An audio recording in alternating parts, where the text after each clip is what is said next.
Hi, I'm Patrick Curtis, CEO and founder of Wall Street Oasis. Today, we have a great chat with Julia, a WSO Academy alum that's currently studying at ESSEC in France. She was able to land not one, but two spring internships at 𝗏𝗏𝗃𝗁 in the UK. But more importantly, based on her interests, she was able to land a middle market private equity fund internship for her junior summer. Listen to how she juggled interviewing remotely, flying between countries for different assessment centers, and ultimately what she thinks was key for her being able to break directly into the buy side. Enjoy.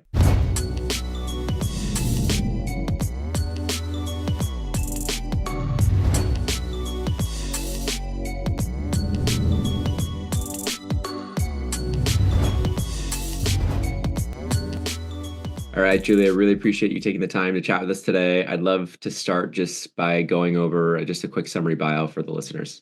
Yeah, sure. So my name is Julia. I just finished my second year at ESSEC Business School. It's a business school in France, but I'm from California originally. So I get a lot of questions on why I moved kind of halfway across the world to study business, but I just really kind of fell in love with culture and languages, and I really wanted to explore that, I guess, on a global scale. Mhm. So I've been at ESSEC for 2 years, and I was in Paris for 3 of those semesters, and the past semesters I was in Singapore, and that is where I did all of my recruiting, actually. So I was doing all of my recruiting from Singapore, which did pose some complications as well. Yeah, I can imagine. Was it so? Did you ever have to like fly in for an assessment center or a super day somewhere? I had to fly in for the springs, which I mean, I'm not complaining at all. Like that Yeah, was, yeah. but it was just They, kind of they they interesting. covered it though, right? Or no? So that's the funny thing. So Perella covered everything, and Goldman didn't. So, Yep. but yeah, Okay, so sorry. let's rewind. So, okay, so you're when you're kind of just in your approaching your first year of uni, you're going to business school, obviously. So you're kind of like it's on your radar, but you're kind of interested in languages too. So tell me a little bit about like the path toward thinking, finance is kind of what I might want to do, or banking in particular, Yeah, that's a good question. I mean, or, when or I private equity, like where yeah, how you kind of eventually came to where you ended up, which was in PE. right. I mean, it was definitely kind of a meandering adventure, I'd say. But when I first got into university, I really did not know what finance was. No one in my family has ever been in finance. And I honestly thought that I was going to be like a marketing major or something later on. So I really had no clue what this whole space was. Mhm. But then I got into one of the clubs at my school called ESSEC Club of Economics, and I got more and more interested in kind of the economics and finance side of things. So I just got more and more kind of curious about the space. And to be honest, when I applied for WSO, I did not know enough about finance as I probably should have, and that became painfully clear to me as I did mocks and as I did networking and all that. So I really had no clue what IB, PE, any of that like really was, like genuinely.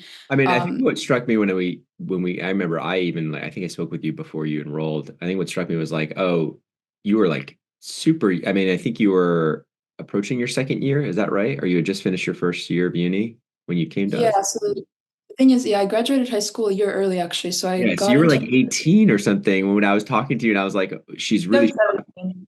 I We was were 17. You were 17. Okay, so I you just turned 17. Yeah, it was like September of yeah, last so year. you were incredibly young when you were talking to him, but I remember thinking like, oh, but she's really mature, and you also were obviously very sharp and like and driven to actually learn it. And so that's kind of what we look for when we're like looking at people and we're like, okay, Julia is going to be able to make. We're pretty confident that you'd be able to make it.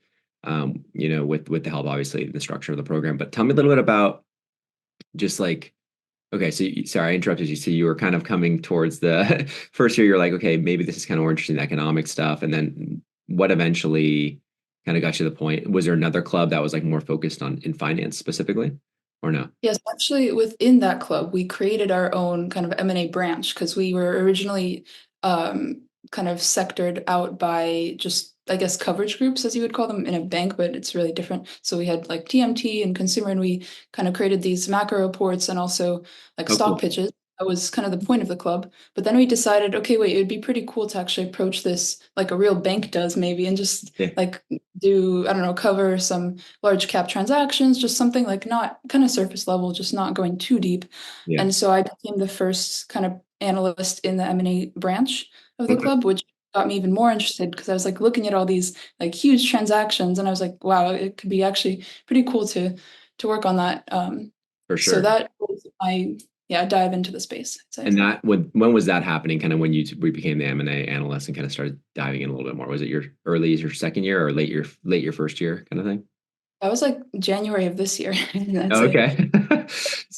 Is that even accurate? Or no, I'm sorry. January of last year? I don't even Yeah, probably remember. last. I'm guessing Yeah, last. no, that's right. Okay, the year flew by. Never mind. No, Yeah, I'm guessing last year. So, okay, so you're doing that, and then you kind of stumble on Academy, and then what are you thinking? You're like, oh, this is what I need, or like, what was the thought process when you saw it? And yeah, just tell me a little bit about that process in terms of like what you thought before you enrolled, and then what it was like kind of once you started enrolling, and yeah, all about that. I mean, it's when I think back to the time, I remember so speaking with you was really, really exciting because it kind of opened up this whole world of um just actually making this goal attainable. Like I was really, really excited to access all the resources and just see what I was capable of as well to kind of take advantage of them. But I remember the first thought I had when I first joined the kind of Slack channel and started setting everything up was how quickly people responded. Like it was literally within seconds. Like I put a question in the Slack channel and like 3 seconds later I get 3 pings and I'm like, that's insane.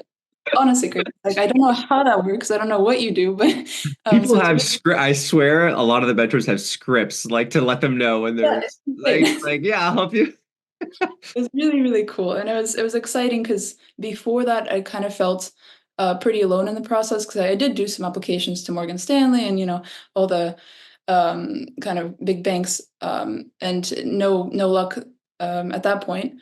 And I just felt very lost, not only on the process itself, but also the timeline, just when to apply, what a spring was, because it wasn't that common in the US. Yeah. And also my very personal question of how does my whole like academic career fit in with my professional one? Because I was moving around all over the place. I was in like 3 different countries, That was and it was some just tough questions. Like I didn't even know what to tell you to do. yeah, I was like, I don't know. I didn't go to I didn't go to school in France and then Singapore like during recruiting. And so yeah, your it was basis of definitely a challenge. But no, the mentors were incredible, and I feel like a huge value proposition of this kind of whole setup is that they come from pretty diverse backgrounds and like professional experiences, so they together were actually very much equipped to answer my questions. And yeah, who did you especially work with the most? Do you remember who you worked with most? Or oh yes, I had a lot of kind of like favorite mentors. I think Cindy was there from the beginning, yeah. absolutely, and she was rooting me on like the whole time, which was just so heartwarming because she said like from the first time she met me, she was like, "I know this is going to work out the way you want it to," and I really didn't believe her like throughout the process because it was just like I was in my head all the time, Yeah, yeah. but it really did help speaking with her and just She's kind of great. using her expertise. Yeah, Yeah. there were quite a few that I can even let me see if I have Slack open just to see. No, that's Uh, okay. And then so yeah, I remember you working with Cindy a lot. And so I think so you kind of come in, you do the resume review, you do the, like all the kind of crossing the dotting the I's, crossing the T's, making sure everything was looking good. that's right. And then did you kind of I mean, you were joining at a point where you weren't like right into recruiting right away, were you? No, And I actually had quite a bit of time, which was good. It was yeah, definitely and worth. I think you were also exploring private equity. So it wasn't just banking only. I think we Yeah, were kind of encouraging you to like, well, if you want private equity, you should really consider like the banking stuff because it's super hard to get into private equity straight out of undergrad. Like it's just they're not a lot of seats. And even though we knew you were super sharp, it was also like, well, you're competing against the kids from Wharton and the kids, from all the top schools. So even though Essex is a yeah. great school, it's not an easy role to get. So tell me about like when you started recruiting for what cities. Tell me all about the networking because I know that's one of the things. Once we get your story down and you work with the mentors to like say why you want to work in industry, deal with if you start, we try to launch your networking. And so when that Absolutely. was ready, did you go straight to like banking in London? Was that what you were attacking first? Did you start doing private equity everywhere? What was your kind of strategy in terms of networking? And then did that change kind of as the months progressed? Yeah. So in terms of I'd say a point on the school actually. So ESSEC is a great school, but in Europe. So in the US, it really is a no name. Like Yeah. I mean, it's tough to say, but yeah, it really is a no name in the US. So I think over time I realized that school kind of doesn't really matter that much. Like after the first interview, your school, your grades, everything that's on paper really Yeah. does not mean anything. And it really comes down to what you know, how driven you are and how curious you are, and just how you kind of vibe in a way with the recruiters and with people at the firm. So that was my kind of one of my biggest takeaways. In terms of networking, that also was, I think, a huge component of shaping my why for all of this. Mhm. Um, and yeah, networking it was difficult for me because going into this, I was really confused as to why they would even help me. It felt very one-sided because I was kind of scared of talking to these professionals that they were working 80 hours a week, even more. They had no incentive to help me in my mind. They like I was just very confused why this would be kind of a point of like a benefit for them. Yeah. But because I had nothing to offer them, nothing really interesting to say at the beginning, at least. But then I realized that a lot of it was them like just genuinely wanting to help and kind of reminisce about their recruiting days and just think about like when they were more kind of their youth. And yeah, they just genuinely approached it with a very kind heart, which was exciting for me because I liked this industry. Like I liked what I saw for the most part. Yeah. And I liked the way they spoke. I liked the way they carried themselves. And that really inspired me to kind of attain that level as well. Yeah. And so did you feel like talking about like your first few networking calls and then like what happened after you're like 20 and then how many did you do? And then I want to talk a little bit numbers now, like in terms and how awkward it was at the beginning and then at the end. Yeah, that's a great question. I wish I had very like more tangible statistics, but I know I did quite a few networking calls. I was surprised by my retention rate, I guess, like on LinkedIn. I should have switched off of LinkedIn to email much sooner than I did Yes. because I sent so many invites and it was just horrible. Yeah. Um, but I did like several dozen at least networking calls and Yeah. almost all through LinkedIn. I did a couple in person as well, like in San Francisco. Um, and in Paris as well, actually. So Mhm. that was cool. Yeah. Um, but some of them I really, really messed up. Like I mixed up either like who else they worked with. I said a name, they're like, I have no clue who that is. And I'm like, okay, that's awesome. So there was definitely a lot of kind of learning and yeah, just learning from mistakes, I guess. Okay, so you launched your networking. It sounds like you did a lot of it through LinkedIn, like initial outreach. And you were you Yeah. following up on LinkedIn, or you're saying like you did more cold email direct later on, and you felt like that was a more direct route? I'd say it really depends because cold email only really works for like the small boutiques, which I did have a phase where I was trying to target like all the New York boutiques for a time, and it was kind of working. Like I got a couple responses, but then that kind of dropped because it's just a huge effort. So I probably should have stuck with it. But um, in terms of LinkedIn, Well, yeah, I did. you were getting progress elsewhere. Like you were getting into Yeah, exactly. you- So I kind of yeah. yeah, you were getting opportunities. So let's talk a little bit about kind of the interviews you did get at what firms and how that turned out. And obviously you're still not done. Like we still don't know for sure where you're going to go full time. But like we got a sense because you have your main 30 or, your main internship lined up already for summer 2025, right? So let's talk a little bit about that and how that progressed. Yeah, so I did quite a few interviews actually. Most of the interviews that I did were for Springs actually. So I didn't get that many interviews that were super heavy on technicals. Mhm. And a lot of it was um, yeah, so there were a lot of elite boutiques. So like Evercore, Moelis, I did those. I did Perella, obviously, and then I got the Spring for that in London. I did actually there was no interview for Goldman, which was bizarre. They literally just read over like a 350 word statement that tens of thousands of applicants submitted, and they're like, okay. Um, so yeah, that was Goldman. Mhm. Yeah, I did quite a few interviews for Springs, Nice. and And so so you ended up getting Perella and Goldman Spring, correct? yeah, that's Awesome. right. Okay. Awesome. And so that was Perella was UK, Goldman was in France, correct? In Paris. Right. Okay. Very good. Okay. So then you're kind of thinking, okay, did you hear about that before you started talking to PE funds? And when did you kind of switch? Were you always kind of networking for PE at the same time? Talk to me about that. Yeah, so actually the internship that I had, the only internship that I had on my CV before any of this was a private equity internship at a search fund in Chicago. So I was already quite interested in private equity, but I thought that I had to kind of follow that standardized I path of remember okay, talking about this now. I was like, this is great, but you know. yeah, or I had to do like, the IB stint, or maybe I would have really liked IB and I would stay there, for a Yeah. decade. So I really kind of was lost on that front as well. And the mentors were an incredible help when I actually had that dilemma. So 𝗨𝗃 actually came after I got the offers for the Springs, but the whole recruiting process itself came before the Springs happened. So essentially, I got accepted to 𝗨𝗃, and then I had that huge dilemma of, okay, do I accept this offer and just be done with all of this and then go to Springs later? Or Yeah. do I reject and keep recruiting, keep doing the Springs, keep doing like all this stuff for the Yeah. next, I don't know how long.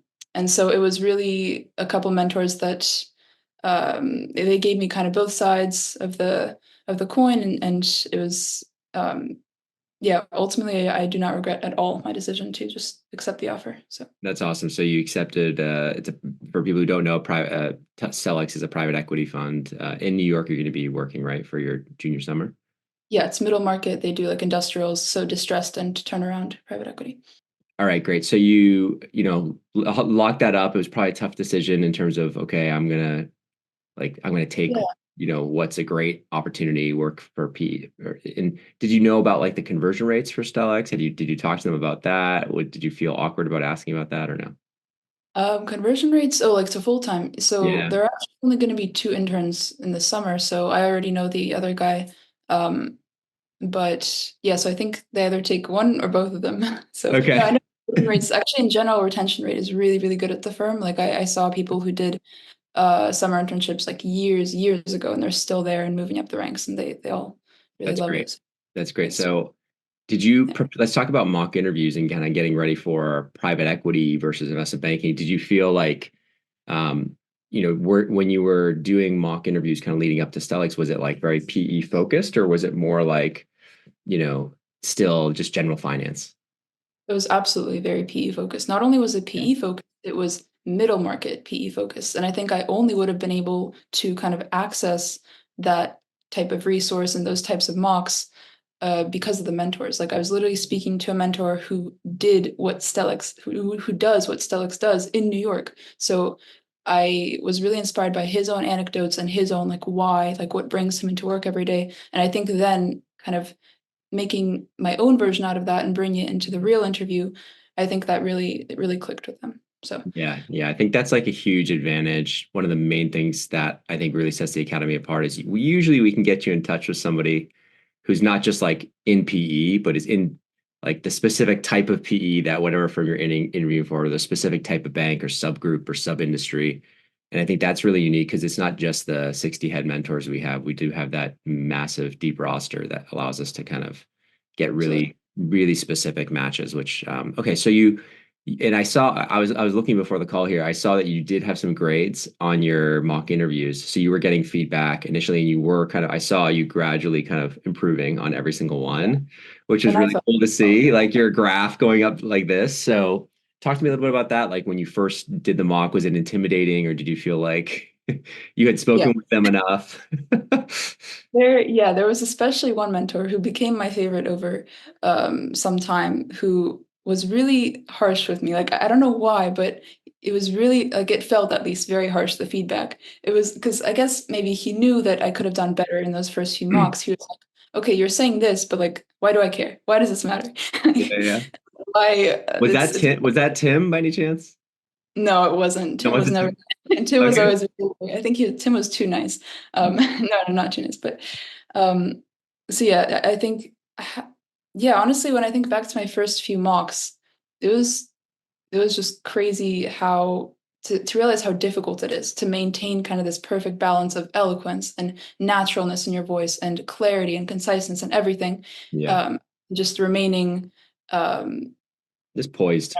yeah, just poised and not nervous. It's really, really hard. It So I is. think just getting that practice in was Yeah, because invaluable. sometimes we get a lot of students will put their head down and like keep studying technicals and keep studying their behavior. And I should have done that more. I'm like, can you please just, well, I like the fact that you jumped right into the mocks. Like a lot of students do the reverse and they take too long to get that feedback cycle going.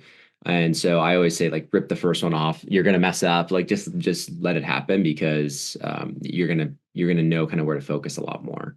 Like Yeah. some people get so hyped on like the technicals that they'll think that their behaviors are good and then they'll realize like wait a second, a big part of my score is like how I speak and my authenticity and my how good is the delivery, and that comes down to like the delivery of the stories and like your inflection, the inflection of your voice, and just really how genuine you seem. I think it's a really understated, really important part of the interview. So, and some Yeah. people have it naturally where they come across as more like humble, and other people you have to like try to not explicitly tell them like, hey, tone it down, like don't oversell your experience kind of thing.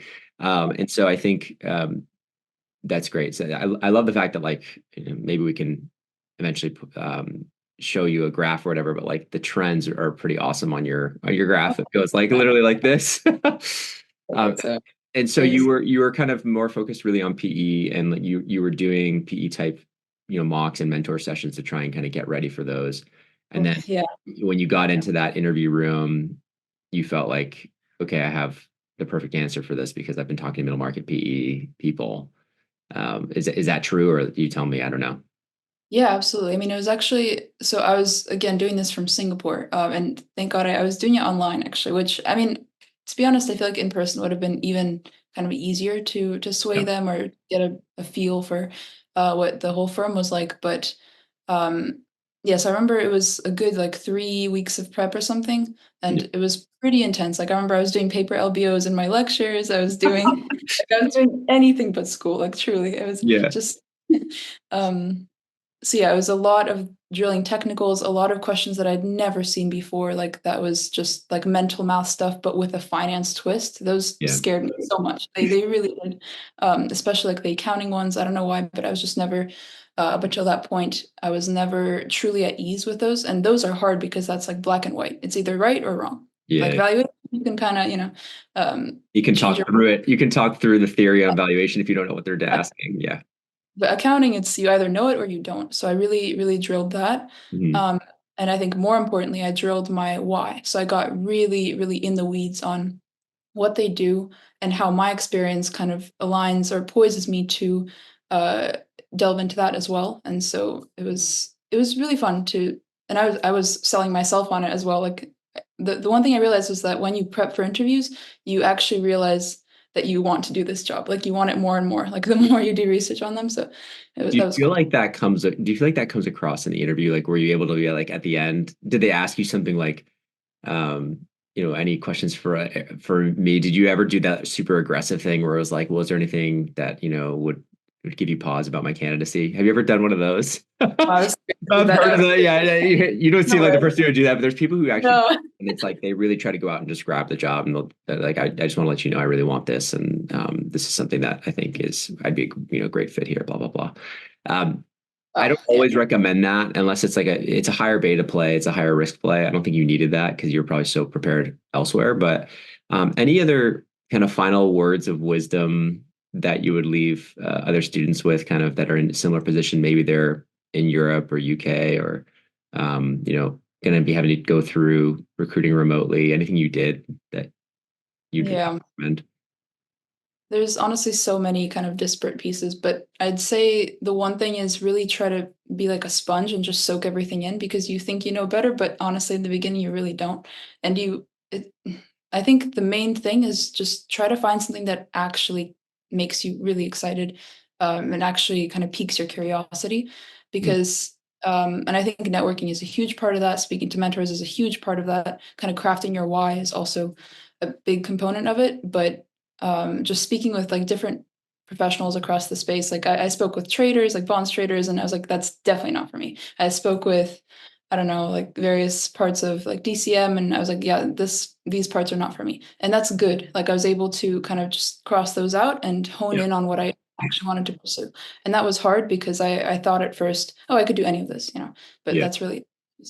Yeah, and I think the earlier you know that, the bigger the advantage, because it's like if you can, PE is still a huge space. Like it's not like a small thing. It's like you still have a lot of people to talk to. You still have a lot of things to learn, even if you are getting really kind of a little bit more focused, even in your first year of school or second year in school. It's like you can, and obviously when you're talking private equity and you had an amazing outcome, obviously getting to a PE internship, which will hopefully likely lead to a full-time offer. But point being, like that's one of the most sought after kind of roles, because you don't necessarily have to go to banking and do those 2 years. You can gain the skill set directly, instead of having to try to like exit from banking to get to PE.